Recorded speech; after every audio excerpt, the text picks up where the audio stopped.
Hi everyone, welcome to Maria's Ideas Teaches Us to Paint. This is the tutorial for episode 18 of Maria's Ideas Teaches Us to Paint on BPTV cable channel in Bethel Park, Pittsburgh PA. So this is just a short little tutorial. We have one for each episode. We are on our second year, almost the second full year of our award-winning show here in the Pittsburgh area. So thank you for joining us. So this is inspired. I design each one. Most of the time we have a special guest, and this was inspired by the guest, Meg O'Brien, who is the Director of Economics Development for the Hilltop Alliance. So this is called On the Hilltop, and in the background we have the little suggestion here of Pittsburgh. So let's get started. And we on the show usually use a canvas board 11 by 14 so that it doesn't create too much bounce. You can certainly use any other size that you choose. Just adjust the proportions, and I will show you here how we're going to do that. I'm going to use just a colored pencil so that you can see my lines, but what I would suggest is whatever size canvas or panel, whatever you choose to use. If it's a rectangular shape in the proportions of this, it will work fine with this application here. And this is the actual finished painting that we did during the show. Okay, so you can watch that as well. So it has the same name, On the Hilltop, and it's episode 18. So what I'm doing is marking a grid. I usually just do things freehand. You can certainly do that, but if you want it to be in the same proportions that we have here and you are maybe a beginner at drawing, this would help if you just draw some lines here. And when you do the lines, you could use either a watercolor pencil or chalk, but just whatever you do, just keep it very light so it doesn't show through in your paint. So I'm just going to just get a general idea of where the center is from left to right, and then top to bottom. You can measure it if you want, but it's really not necessary. This is just a guide. And then I'll draw a line, and again, I'm doing these a little darker so that you can see them. And then I'll divide that again, and this side again. The fan is moving. I have my air conditioner on, but I have a little fan going too here. It's a little warm in the studio today in Pittsburgh here. And we film our show from Johno's Art Studio here in the Southside Slope, so if you're ever in the area, you're welcome to stop by and see what we have. So let's see. So we are going to, here's our grid, and what I'm going to do is, if I show you this, you can see I have the grid here. There's the moon, the city, the landscape, and the gnome. Now I recommend starting with the gnome first because he is the focal point, and you can always adjust the landscaping and everything else a little bit easier, but he is definitely going to determine where everything lays in the drawing. So for the gnome, let's see, we're going to put his little hat. I'm going to just do a couple little marks just as reference, just to give you an idea of where we're going here. So that's his little hat, and then this is going to be his face. So okay, and then here.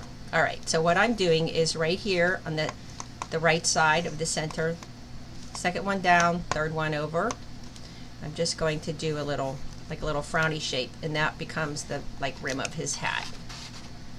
Okay, and then just draw a little point for his hat, and then his face, you can just do a little oval like that, and then come out on either side, and let's put a reference point, arrow point, where we want to draw the beard.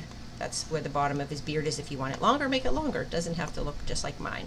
And then I'll just do a wavy line, kind of like a triangle right there, upside down triangle. Okay, and then let's put his nose, a little oval here, and then his little mustache, a little wavy line on left side, right side, and then you could do something like that. And then his little eyes, I just have like a little frown shape, but it makes it look like he's smiling. So, and then for his arms, we are going to come out about 1/3 up from this line, the center line, but we're just bringing down his arms. It's from his shoulders, and then we'll bring them back in like that. Sorry, my paper keeps moving. Okay. And let's see. We'll come in about maybe maybe about an inch or so here, and then we can draw a circle. That's his bouquet of daisies that he picked from the mossy hill. So we can put the shape of the flowers in, or you could just do that as you paint. And then his little hand is partially there, and little cuff. That's his arm. And then let's see, we'll bend his arm a little bit this way. This hand does show, and you could just do something like this. You could do a little rectangle, and then you just put your little finger lines in there, and his arm is showing, and then again his little cuff.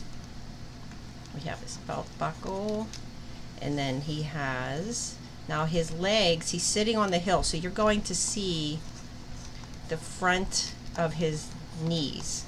So you could do something like this to indicate where his knees are. And then bring his little hands down here. And then he has a little furry boot. I like to think that his boots were made from fur that maybe the animals, as they groomed themselves, a little fur fell. Because he doesn't need much, he's a little gnome, right? Okay, and here's his little boots, and then you'll see the toe of the shoe or the boot, which mine ended up being, and I'll show you on the other one, this is a little bit bigger than it was on my original drawing, and that's fine. Like I said, it doesn't have to look just like mine. This is just to help you. And then he has his little bag where he puts all of his fun things in there. Alright, so that's the gnome. Okay, so you could see on this one it was a little bit smaller. So again, you can make it smaller, you can make it larger, whatever you choose. Okay, so let's see. Now we have our gnome placed, and we're going to lay in just a quick wavy line, but we want this to create an angle. So he is on the slope, and I'm going to start somewhere around here, around the bouquet, just do a wavy line. I'd say down to maybe about an inch or less from the corner. Okay, and the light looks a little bright there. And then we'll continue that up here, and then there is another section here that's maybe under the moss. You'd see a shadow in there. And then let's do the city next. So the city skyline, you can add any city you choose, but this is the Pittsburgh skyline. So I'm going to start with this building right here. They change names all the time. I'm not going to say what's on there, but the name, but this one here, pretty distinct. And then we have this one, basically just geometric shapes. Okay, and you can also adjust these. You can also paint the background completely first if you choose.